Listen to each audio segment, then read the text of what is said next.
السلام علیکم۔ ایک مرد و عورت کی شادی ہوئی اور ان کی زندگی ماشاءاللہ خوشیوں سے بھری تھی۔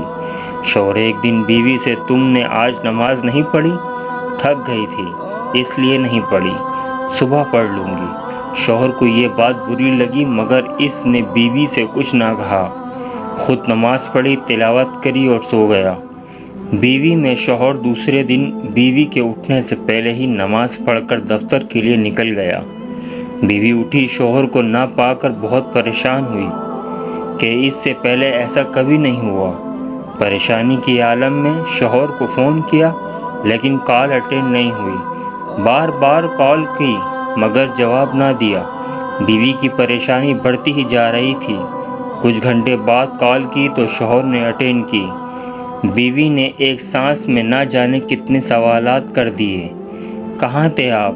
کتنی کالز کی؟ میں نے جواب نہیں دے سکتے تھے؟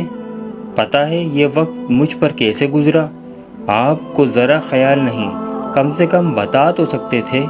شوہر کی آواز اس کے کانوں میں پڑی کہ تھکا ہوا تھا اس لیے لیٹ گیا تو نیند آ گئی۔ بیوی 2 منٹ کی کال کر کے بتا دیتے تو کتنی تھکاوٹ بڑھ جاتی۔ آپ کو مجھ سے ذرا سا بھی پیار نہیں۔ شوہر نے تحمل سے جواب دیا، کل آپ نے بھی تو اس پاک ذات کی کال کو نظر انداز کیا۔ آپ نے حی علی الفلاح کی آواز سنی تھی، وہ خدا کی کال تھی جو آپ نے تھکاوٹ کی وجہ سے نہیں سنی۔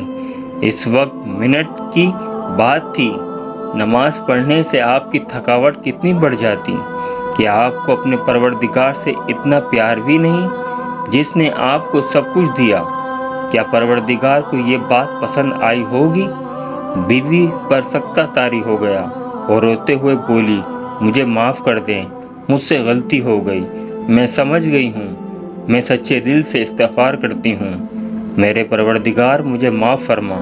سچا شریک حیات وہی ہے جو آپ کو دنیاوی تحفظ اور خوشیوں کے ساتھ ساتھ آخرت میں بھی سرخرو کروائے اور آپ کے ساتھ کھڑا ہو اور آپ کو بھٹکنے سے بچائے۔ خداوند تعالی ہم سب کو نماز پڑھنے کی توفیق عطا فرما، آمین۔